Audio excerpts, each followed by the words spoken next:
Ito na yung ating mga tinabas na kahoy. So, ang size ng ating kahoy dito mga kabidyo, okay, ang kapal ng ating marine na ginamit dito is half, okay, or medya lang mga kabidyo, okay. And then sa tier case na gagawin natin para sa ating Midas 32, medyo kukulangin tayo sa isang buong marine, okay. So, kukulangin tayo ng isang pang side dito, ganito kalapad, okay. So, isa-isayin natin yung tabas natin dito. Okay, itong part na to mga kabidyo, okay, para sa side to. Okay, para sa side ng ating box na gagawin. So, ang taas niyan is 30 cm by 78 cm. 2 pieces para sa side. And then, ito naman para sa ating harap naman. Okay, ito yung taas natin sa tabas. Okay, ito yung loob ng ating tabas. Okay, ang haba nito, 92.6 cm by 30 cm. 2 pieces para sa likod at harap. Okay, so ito yung ipapalaman natin. Okay, papatungan siya ng itaas at ibaba. Okay,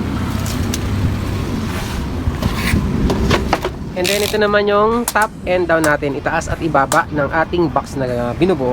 Okay, at ang haba nito, yung pinakalapad ng ating box, ito yung lapad nya. Ang lapad nyan, okay, is 94.3 cm. So ipapatong natin yung ating mga pang side dito. Okay, and then yung haba ng ating box na ginagawa is 78 cm. Okay, so 2 pieces para sa isang box na ginagawa natin. Wala pa siyang uno.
natin ating rubber.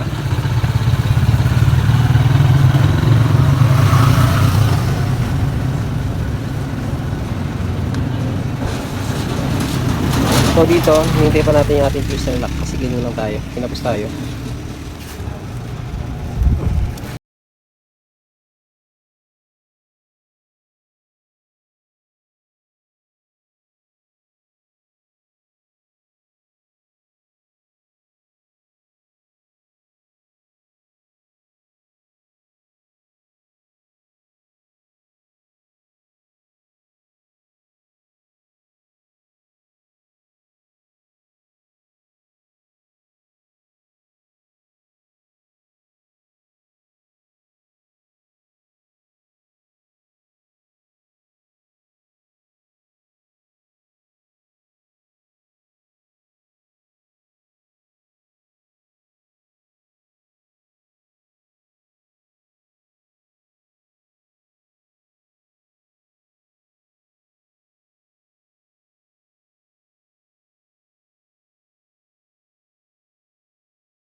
So ito na yung ating finished product para sa ating Midas 32 mixer. So nilagyan natin ng patungan dito. Okay. Ordinary lang, hindi natin inapihan kasi mahirap gumawa ng kapit sa mixer kapag hindi nyo hawak yung mixer. Okay, kaya simple lang yung ating ginawa dito. Okay, sa ating patungan. So dito sa ibabaw, lagyan natin ng rubber din. And then formica. So ito naman, yan. Yan, yung ating butas para sa ating mga linya, sa ating cable, sa ating mixer.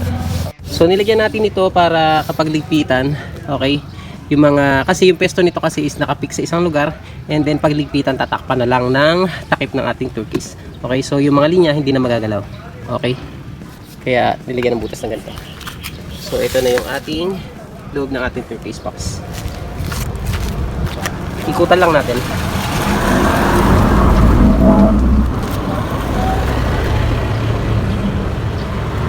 So isa-isayin natin yung mga accessories na ginamit natin dito.